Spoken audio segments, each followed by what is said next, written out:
Pas le temps d'attendre, faut courir. Mais au calme, on apprend à s'enrichir.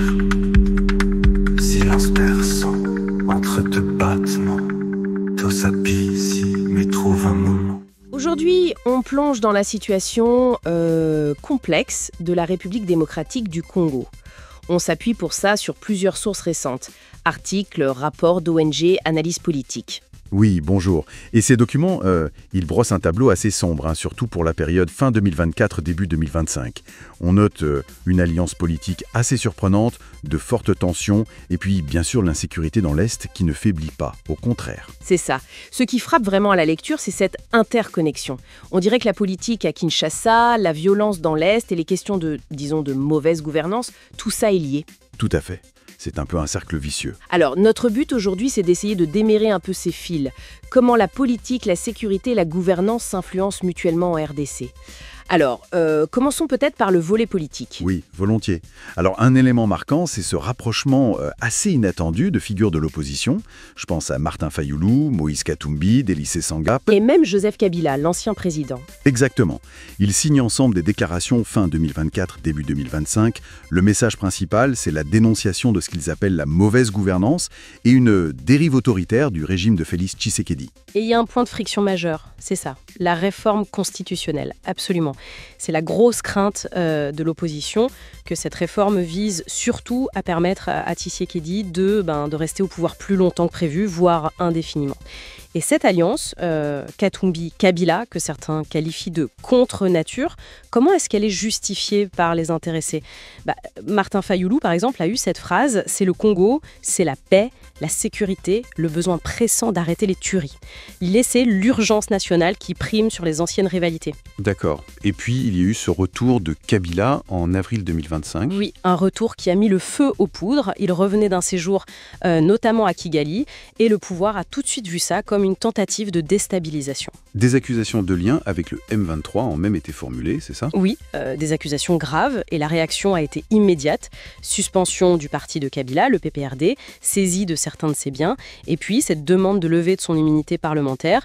Il a un statut de sénateur à vie, garanti par la Constitution. Exactement. Et son camp, le FCC, crie à la violation de la Constitution en rappelant qu'il faut une procédure très spécifique, un vote des 2/3 du Congrès pour poursuivre un ancien président. Donc, grosse tension politique. Et cette tension, elle a forcément des échos sur le terrain, surtout dans l'Est du pays. Ah oui, l'Est, le Nord Kivu, le Sud Kivu, l'Ituri. Ça reste le théâtre d'une violence terrible, avec une multitude de groupes armés. Le M23, dont plusieurs rapports, y compris onusiens, disent qu'il est soutenu par le Rwanda. A repris beaucoup de terrain fin 2024, début 2025. Autour de Goma, de Bukavu.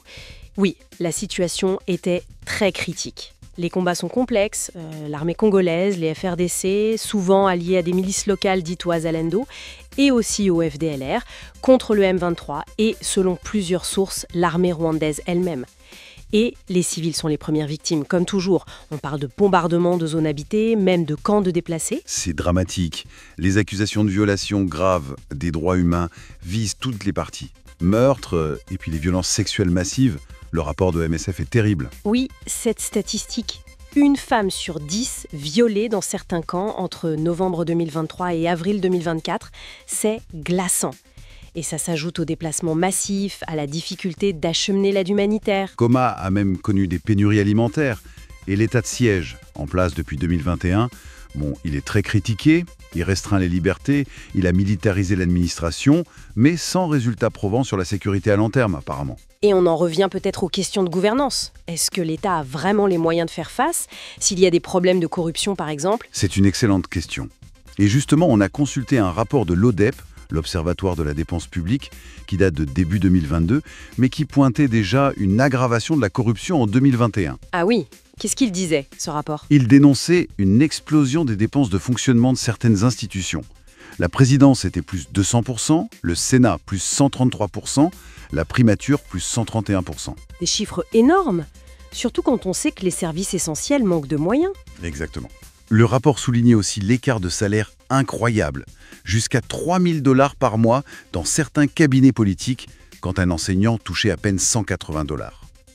Et ça rendait difficile le financement de la gratuité de l'enseignement, par exemple. Et il y avait aussi des critiques sur des projets spécifiques. Oui, des projets comme Tshijilou, ou Kinshasa Zéro Trou.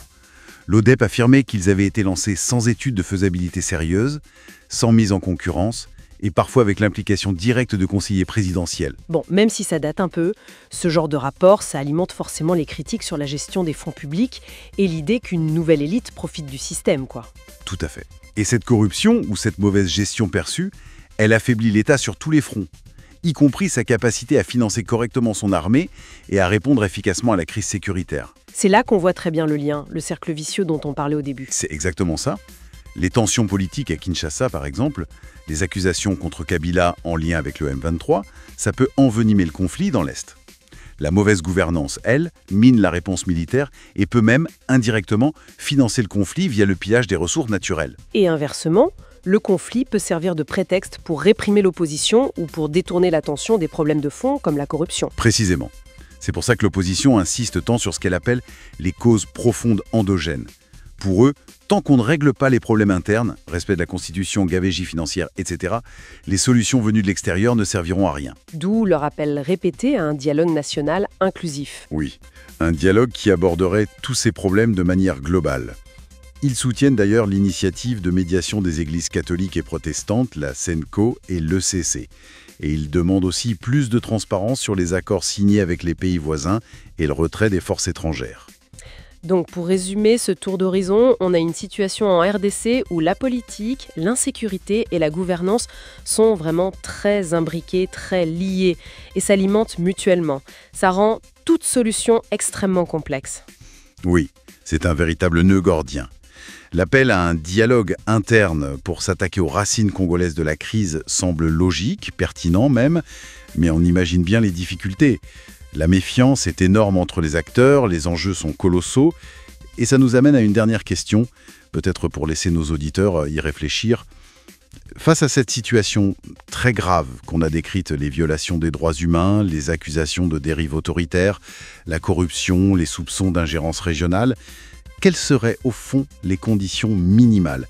Qu'est-ce qu'il faudrait absolument pour qu'un dialogue national en RDC ait une chance non seulement de se tenir, mais surtout, d'aboutir à des solutions qui soient durables et acceptées par tous? Pas le temps d'attendre, faut courir. Mais au calme, on apprend à s'enrichir. Silence perçant entre deux battements. Tous s'habillent ici, mais trouve un moment.